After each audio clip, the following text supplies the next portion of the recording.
Hello again, everybody. My friend and I, when we were younger, we used to argue all the time over what we thought would be the worst pet. Everybody had pets in our neighborhood. People had dogs, people had cats. I have cats now. I don't know. I'm pretty sure they're not the best pet. I don't know if they're the worst. But we used to argue over what the worst pet you could have was. His argument was always fish. He said that fish were just like, there were two things wrong with fish. One is that they would always die after 14 days, and two is they ate their own poop. And I, looked at those, examined those arguments very carefully. And it is true that fish do die very frequently. I did not realize what a fish. When I was a kid, I would have had a little fish bowl, and my dad would buy us goldfish. He would go to the Kmart and get goldfish and put it in there. The first time a fish died, I just thought it was asleep. I had Goldie and Rachel in the bowl, and I go in one day and there's Rachel belly up on the top of the surface. And a few days later, my brother walks in and he's like, "Hey, why is your fish dead?" And I was like, "Shh, she's asleep." And he insisted she was not asleep. And it turns out she was. I listened to her little heartbeat and there was nothing. And it was very, very sad. That was the first time I ever had a pet conk out on me. And I didn't know what to do. I was very young. Here I was, like 2 or 5 or whatever I was. And I thought, maybe we should put her like in a little fish coffin and bury her in the backyard. And my brother looked at me like there was something wrong with me. He was insane. He was like, "What are you, crazy?"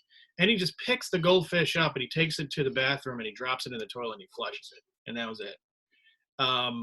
And that traumatized me because a few days later, I had an aunt who died. And I cried for 6 hours until my dad got home and told me, like, no, that's not the way they deal with humans when they pass away. And so I was very thankful for that. So one of the good things about fish with their short longevity is that it does teach you as a kid about the cycle of life and the rhythm of life. And so Rachel died and I was able to get a replacement for that, and then a replacement for that one, and then that one, and that one, and that one. And over about 6 weeks, I think we had a total of about 137 different goldfish. One time, my dad brought home a goldfish, and it was bizarre. I pulled the goldfish out of the bag, put it in the water, and this fish, it was like a goldfish in every way, except it looked like somebody had taken it by the tail and squeezed it up like a tube of toothpaste because its eyes were like bulging out of its head. And he seemed to be perfectly fine with that. I don't know if his vision was better as a result of that or anything, but he lived as long as the others lived. So I don't know why. And then whenever I go to the store and look at the goldfish, I notice that some of them were like that. What is that all about? That's very strange. Is there somebody in the store like doing that, like toothpaste? I hope not, because that'd be very cruel.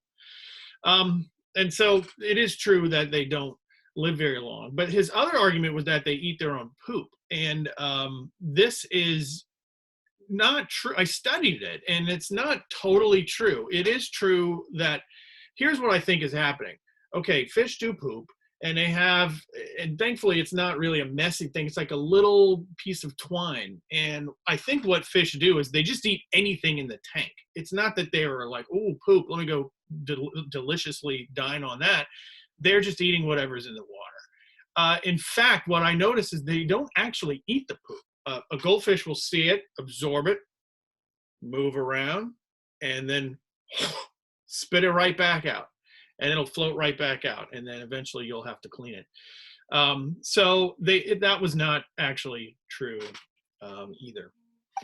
So I did not feel that his argument really stood up to scrutiny. My thought on what is the worst pet to have is a hamster. I had a hamster. His name was Abraham.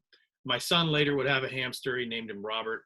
And when you get a hamster, and I had a hamster because my dad wouldn't let us have dogs. My dad was not he was not a dog. He was not a keep an animal in the house kind of thing. The only animals you kept in the house were like beef and, chicken, and it was for eating. He did not like to keep animals in the house, but he also loved us. And so we kept begging him for an animal. And so eventually let me have a hamster. Went to the pet store, bought a little It was actually, I was able to use the same aquarium that I used for my fish, I was able to use for my hamster. And so that was another thing I could convince my dad with, because he was also incredibly frugal, cheap. Now I took the water out of it, so don't accuse me of animal cruelty. Drained all the water out of it, put cedar chips on the bottom, gave him a little house. All hamsters have to have this wheel they run in. And so I had all those things in there, and I got the hamster at the pet store. There are two things they don't tell you about hamsters when you buy a hamster. And these are important things. These are what makes them the worst pet in my mind. The first thing they don't tell you about hamsters is that hamsters hate you. They are not warm, cuddly animals in any way. They never become acclimated to who you are. They are not interested in being your pet. The hamster I had these two giant picket fence planks embedded in his gums. And if you ever tried to pick him up, he would just take those things and go and just bury them in your fingers. I still have scars on my fingers where that happened. He didn't want to be held. He didn't want to be picked up. So I had these dreams of a little cuddly little hamster that I could, curl up on the bed with and listen to the radio, and we would go and play football together and run around and just cuddle up and be warm. And that's not the case with a hamster. A hamster will not let you do that. A fish will let you do that, actually. And that's one of the advantages of a fish. It does not lengthen the lifespan of the fish in any way, I will say, but at least they will permit it. So that's the first thing about hamsters. They hate you. The second thing they don't tell you about hamsters is that they are nocturnal animals, which makes them basically a useless pet, because I don't know about you, but I'm awake during the day and I sleep at night. And a hamster is exactly the reverse. All he wants to do during the day is sleep, and at night, all he wants to do is get in that wheel and run as fast as he can. Now, a lot of you may think that hamsters are really stupid, right? Because they get in this wheel and they just go as fast as they can. They go like 25 miles an hour. And if you tally it all up, I bet they run the equivalent of about 100 miles every night. And you may think, like, what a dumb animal, because it's not actually going anywhere. But I realized they're not so dumb. I figured out what this hamster was doing by doing that every night, which, by the way, woke me up in the middle of the night. What is this noise?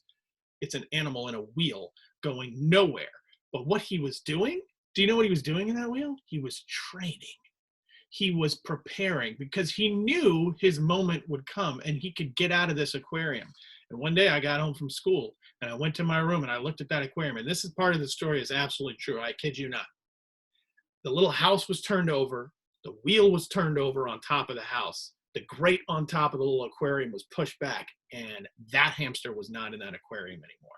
In my memory, I kind of remember a bunch of little bed sheets tied together and a little rope going over it, but I'm not sure if that part of the story is true or if it's just my ailing memory.